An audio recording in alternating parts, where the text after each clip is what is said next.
హేమంత్ సోరెన్ జార్ఖండ్ ముఖ్యమంత్రిగా 5 నెలల తర్వాత ఈ నెల 5న మరోసారి ప్రమాణ స్వీకారం చేశారు. ఈ నేపథ్యంలో రాష్ట్ర అసెంబ్లీలో తన మెజారిటీ నిరూపించుకున్నారు.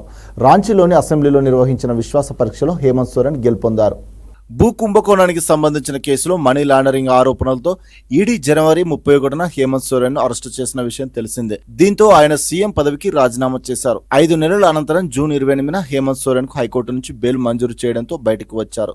దీంతో ఈ నెల 3 జేఎంఎం నేతృత్వంలోని కూటమి ఎమ్మెల్యేలు సమావేశమై హేమంత్ను శాసనసభాపక్ష నేతగా ఏకీగ్రీవంగా ఎన్నుకున్నారు. దీంతో ఈ నెల 5న జార్ఖండ్ 13వ ముఖ్యమంత్రిగా ప్రమాణ స్వీకారం చేసి తిరిగి బాధ్యతలు చేపట్టారు. జార్ఖండ్ అసెంబ్లీలో మొత్తం ఎమ్మెల్యేల సంఖ్య 81. ఇందులో అధికార కూటమిలోని జేఎంఎంకు 27, కాంగ్రెస్కు 17, ఆర్జేడీకి 1 ఎమ్మెల్యే చొప్పున ఉన్నారు. ఇక విపక్ష బీజేపీకి 30 మంది ఎమ్మెల్యేలు ఉన్నారు. విశ్వాస తీర్మానం నెగ్గాలంటే 42 మంది సభ్యుల మద్దతు పలకాల్సి ఉంటుంది. అయితే లోక్సభ ఎన్నికల తర్వాత మ్యాజిక్ మార్కు 30కి తగ్గింది. జేఎంఎంకు పూర్తి మెజారిటీ ఉండడంతో 45 మంది ఎమ్మెల్యేల ఓట్లతో సోరెన్ విశ్వాస పరీక్షలో నెగ్గారు. కాగా విశ్వాస పరీక్షలో నెగ్గిన హేమంత్ సోరెన్ తన కేబినెట్ ను విస్తరించనున్నట్లు తెలుస్తుంది.